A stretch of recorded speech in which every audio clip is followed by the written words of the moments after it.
दोस्तों जय गुरुदेव। Video number 36। दोस्तों, बहुत से मरीजों के द्वारा सफ़ेद दाग के बारे में काफ़ी क्यूरीज आई हैं, काफ़ी सवाल आए हैं, बहुत से कमेंट्स आए हैं कि सर हमें या हमारे किसी निजी को या परिवार के मेंबर को या यार दोस्त परिवार सर्कल वालों को सफ़ेद दाग की तकलीफ़ है, क्या आप इसके बारे में कोई समाधान बता सकते हैं। सफ़ेद दाग दोस्तों दो प्रकार से सुना गया है। जो ज़्यादा चलन में है वो ल्यूकोडर्मा के नाम से ज़्यादा प्रचलित है। इसके अलावा एक विटिलोगो के नाम से भी प्रचलन में है। दोस्तों ये दोनों ही तकलीफ़ें, दोनों ही नाम लगभग एक ही तकलीफ़ के दो रूप माने जाते हैं। मसलन ये दोनों ऑटो इम्यून बीमारी हैं, ऑटो इम्यून डिजीज़ बोलते हैं इनको। इसमें होता क्या है दोस्तों, शरीर में सभी के एक ये कहते हैं कि पॉजिटिव सेल्स होते हैं जो किसी भी तकलीफ़ से या बीमारी से लड़ने में सक्षम होते हैं। वो किसी भी तकलीफ़ को लड़ने के बजाय या उससे शरीर को बचाने के बजाय शरीर पर ही उल्टा प्रभाव डालना शुरू कर देते हैं। ये भी अपने खान पान की कमी की या विरुद्ध आहार वातावरण की वजह से ही होता है। जैसे बुखार किसी को अगर होता है साधारणतया, तो शरीर में कुछ ऐसे सेल्स होते हैं जो उसको रोकने में सक्षम होते हैं। अब असल में तो बुखार शरीर को ना हो, एक स्वस्थ शरीर को, और अगर हो जाए तो एक नॉर्मल तरीके से वो 2-3 दिन के लिए ही हो, ज़्यादा आगे उसकी स्टेज ना बढ़े। ये उन सेल्स का काम होता है। ऐसे ही कुछ सेल्स होते हैं जो इन ऑटो इम्यून डिजीज़ को रोकने के लिए, उनको कम करने के लिए, तकलीफ़ को कम करने के लिए, लेकिन वो उनकी सक्षमता इतनी नहीं होती है या वो उसका ऑपोजिट व्यवहार करने लग जाते हैं जिससे ये तकलीफ़ हो जाती है। और ज़्यादातर दोस्तों ये खाने पीने की वजह से ही होता है। सफ़ेद दाग चाहे वो ल्यूकोडर्मा के नाम से हो, चाहे वो विटिलोगो के नाम से हो, ये दोनों आपके विरुद्ध आहार की वजह से ही होते हैं। जैसे हमने एक वीडियो में पहले भी बताया है कि विरुद्ध आहार में कुछ चीज़ें ऐसी हैं जिनको लगातार खाने से ये तकलीफ़ें शरीर में दिखने लग जाती हैं।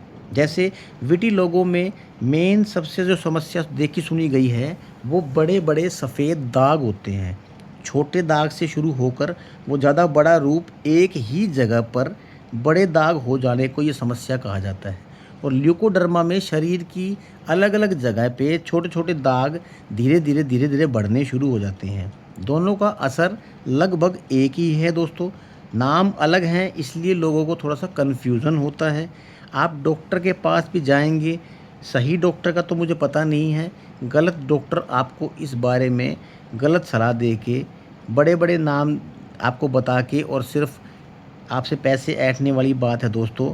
और इस तकलीफ़ से मरीज़ को कोई ज़्यादा परेशानी नहीं है। तकलीफ़ ये भी विकार की ही श्रेणी में आता है दोस्तों। इसका भी बढ़ने का प्रभाव या बढ़ने का मेन जो मुख्य कारण है वो इन दोनों तकलीफ़ों का सोराइसिस की तरह है। अत्यधिक मसालेदार खाने से, तैलीय भोजन खाने से, पनीर वगैरह इस तरह की चीज़ों का ज़्यादा सेवन करने से, मांसाहार खाने से, शराब इत्यादि का सेवन करने से इस प्रकार की तकलीफ़ें ज़्यादा जल्दी होती हैं। तकलीफ़ तो दोस्तों इन चीज़ों का अत्यधिक सेवन, जैसे मदिरा का सेवन हमारे बड़े बुज़ुर्ग कहा करते थे, थोड़ी ले तो दवा का काम करती है और ज़्यादा ले तो वो एक ऐब बन जाता है, और वो ऐब एक बीमारी को जन्म देता है। इसलिए दोस्तों किसी भी चीज़ का ज़्यादा सेवन शरीर के लिए हानिकारक ही होता है, चाहे वो आपका साधारण अनाज ही क्यों ना हो। ज़्यादा मीठा, ज़्यादा नमकीन, ज़्यादा तला फला ऐसा ना खाएं, शरीर के विरुद्ध ना चलें। शरीर को सिर्फ उसी प्रकार, उसी हिसाब से, मौसमी परिवर्तन या फिर जैसा भी वातावरण के हिसाब से, जैसा कहते भी खाने वाने के हिसाब से शरीर को इसी प्रकार ढालें कि हर मौसम में आपके खाने पीने का वो पॉजिटिव ही रिएक्ट करे, नेगेटिव रिएक्ट ना करे। जैसे दोस्तों फास्ट फूड है, जंक फूड है, डिब्बा बंद खाद्य पदार्थ है, अच्छे डॉक्टर वैद्य हकीम भी इन चीज़ों का विरोध करते हैं। ये चीज़ें गलत हैं दोस्तों, इनका पता नहीं होता, कुछ श्योरिटी नहीं होती, ये कब तक किसने पैक करके कहाँ तक रखी हुई थी, इसमें क्या डाला हुआ है, या इसमें किस प्रकार के केमिकल का इस्तेमाल किया ताकि ये ज़्यादा से ज़्यादा इनकी एक्सपायरी डेट लंबी चल सके।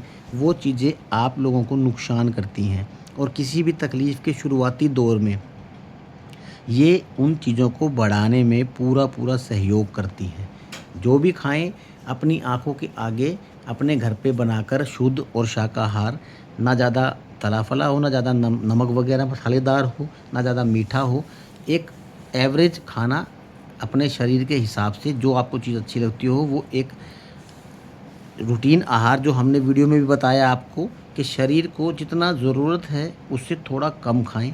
समय के हिसाब से हमने वीडियो बना के डाली है, सुबह का खाना कैसा हो, दोपहर का कैसा हो, रात का खाना कैसा हो, उनका समय कैसा हो, उनमें गैप हो, उनमें जैसा भी है पानी-वानी पीने का या जो भी सब प्रकार की हमने वीडियो बना के डाली हुई है दोस्तों। इसीलिए भ्रम ना पालें, इस तकलीफ़ को नाम सुनकर तकलीफ़ आप अपनी ना बढ़ाएँ। ये नाम बड़े हैं, तकलीफ़ बड़ी नहीं है। ये भी आपकी सोराइसिस की तरह ही है, लेकिन ठीक होने में दोस्तों ये थोड़ा समय ज़्यादा लेती है। हालाँकि गुरुद्वारे में इसका इलाज है, वो लोग बताते भी हैं, लेकिन थोड़ा-सा लंबा इलाज होने की वजह से मरीज़ इस पर कुछ ही समय के बाद बोरियत महसूस करते हुए इस इलाज को छोड़ने की ही चेष्टा में रहते हैं। फिर भी आपको जैसे बताया गया था कि उपवास व्रत के द्वारा आप अपने शरीर को ठीक रख सकते हैं, बड़ी से बड़ी बीमारी से लड़ सकते हैं, आप बड़ी से बड़ी तकलीफ़ से दूर हो सकते हैं। तो इसी प्रकार से हमने आपको सफ़ेद दाग के बारे में बताया है, जो कि लोगों में भ्रम काफ़ी है। कइयों के द्वारा पूछा गया है, हमारे द्वारा भी कई मरीजों को देखा गया है इस तकलीफ़ से जूझते हुए।